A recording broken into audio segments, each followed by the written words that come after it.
Anong mensahe ang kailangang marinig ng mga Aries sa period na to? Pwedeng nangyayari na itong magiging reading o mangyayari pa lang. Kung hindi man para sa inyo itong magiging reading, di ba para sa someone na malapit sa inyo o sa someone na kakilala nyo mismo. Baka may lumabas na gender, mamaya gawin nyo na lang energy, masculine at feminine energy. Pwede rin naman na huwag nyo nang pansinin ng gender. Hindi ko masasabi kung anong magiging reading, kung positive ba o negative. Depende sa kung anong mapipick up kong energy. Walang masama kung papanorin ang sun, moon at rising sign, kasi baka man sa mga yan ay mag-resonate na sa sitwasyon nyo.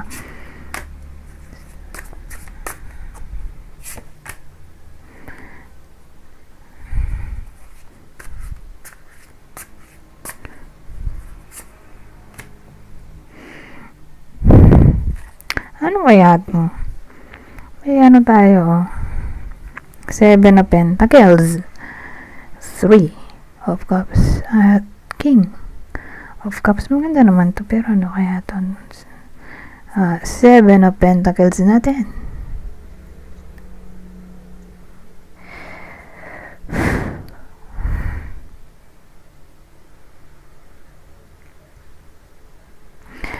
I-clarify na nga lang natin yung part na yan. Diba itong 7 of Pentacles, High Priestess.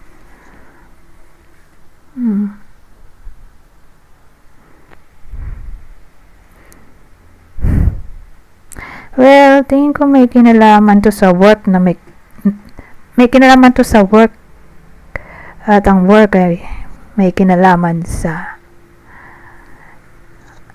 kundi science ay spirituality.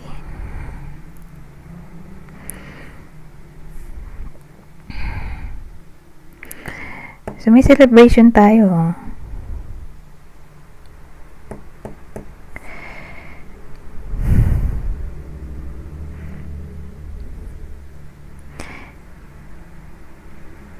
So inisip ko, paano nangyari itong celebration?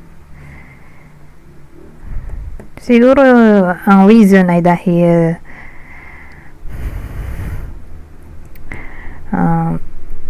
may someone na magiging wise,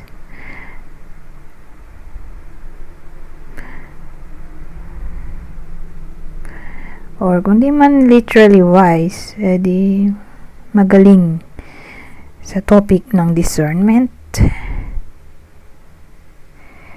So, ibig sabihin,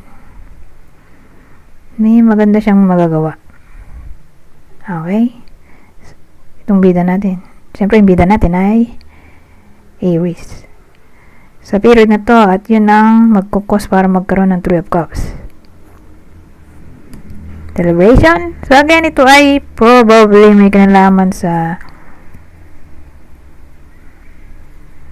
pagiging diplomatic, wise, or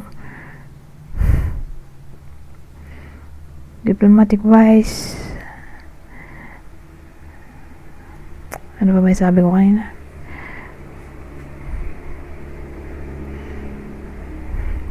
Magaling sa topic ng discernment.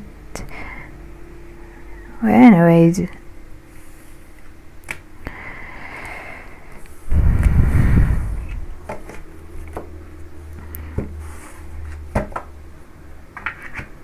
dito na tayo sa susunod. Ano pong masasabi nito?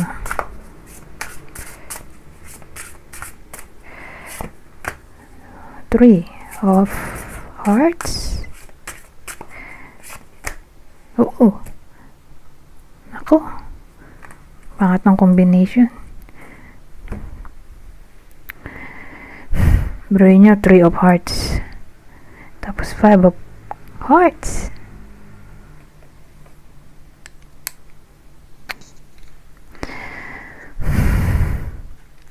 So, ang dating sa akin, sa period na to, kailangang mag-ingat. Maraming pwedeng case, pero kailangan mag-ingat. Una, mag-ingat. Okay, overall. Mag-ingat sa someone na inggitero, inggitera, chismoso, chismosa, o fake friend. Okay? Yun yung una. Again, overall na yun, ha?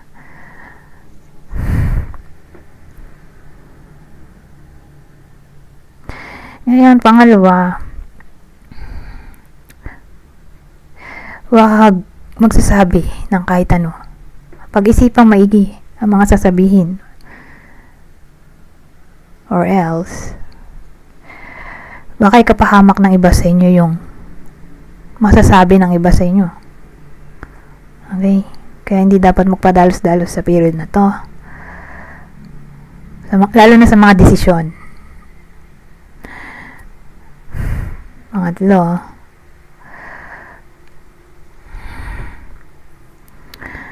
doon to tatama sa relationship. Yung pangatlo,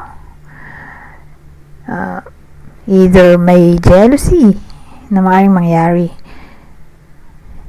sa magpartner,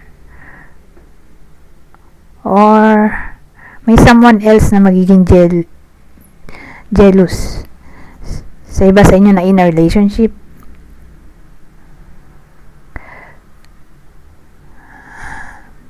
Ganun eh. Anyways, dito na tayo sa susunod. Pa masasabi nito?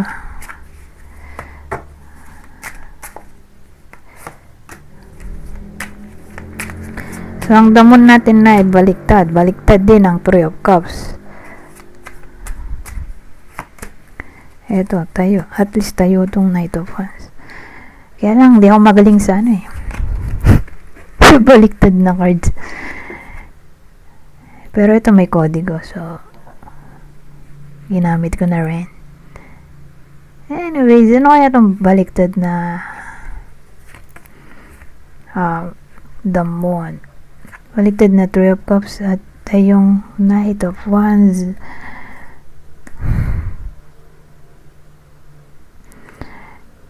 Ang dating sa akin, magkakaroon ng energy ang iba sa inyo. O magiging somewhat matapang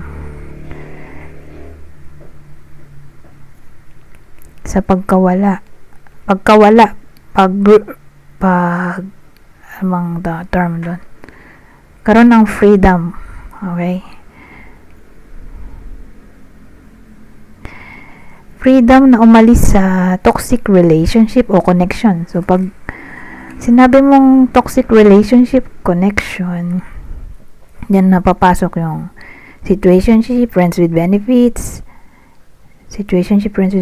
third party situation.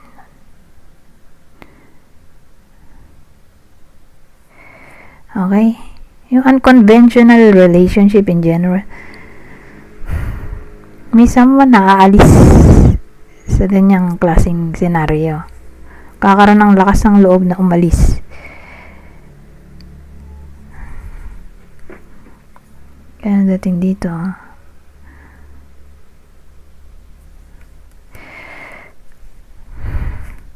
umalis sa ganung connection.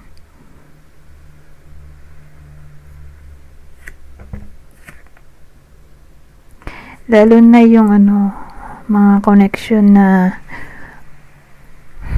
alam nila sa sarili nila na mapapahamak sila, yung reputation nila.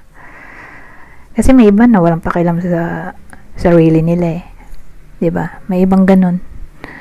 May iba naman na kung di sila alis sa ganung sitwasyon, maapektuhan yung trabaho nila or kahihiyan nila sa community. So, dahil doon, pipiliin nilang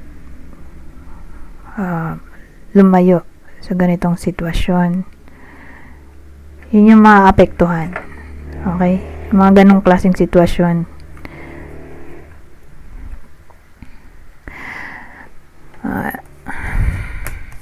Anyways, ito na tayo sa dulo. Ano pang masasabi nitong huling deck natin?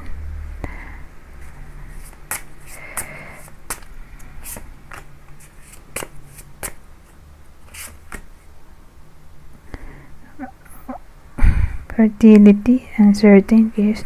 Well, sabihin natin may iba sa inyo na magbabalak mabuntis. Mukhang malabo dito. Uncertainty kasi yung chaos.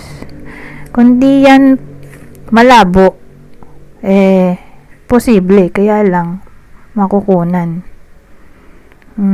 So, beware. Kung sakaling mabuntis ang iba sa inyo sa period na to at nakikita na natin na may uncertainty at chaos dito, di syempre iwasan na natin yung anything na pwedeng ikapahamak ng nanay at ng baby kung yun ang gusto, di ba? Pwede naman niya ma-reverse. Kasi at least nakikita na natin yung future. So kung pangit yung future, edi nasa sa atin na kung paano natin i-reverse, di ba?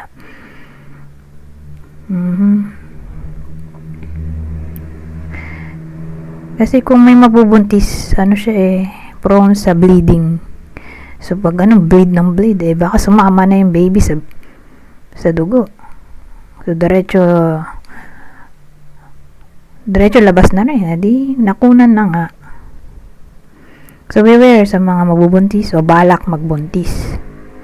Sa period na to, grabe malaki ang chance na may mabubuntis. Fertility to. May mabubuntis, whether kayo mismo to or person nyo, pwede rin tong tumama sa someone na malapit sa inyo. Na yun nga, mabalitaan nyo na lang na nabuntis. Okay? So, kung sa kanila man tumama, edi bigyan nyo na agad ng warning na mag-ingat. Laging mag-ingat. Para hindi makunan. Diba? Anyways, hanggang dito na lang. Goodbye. For now.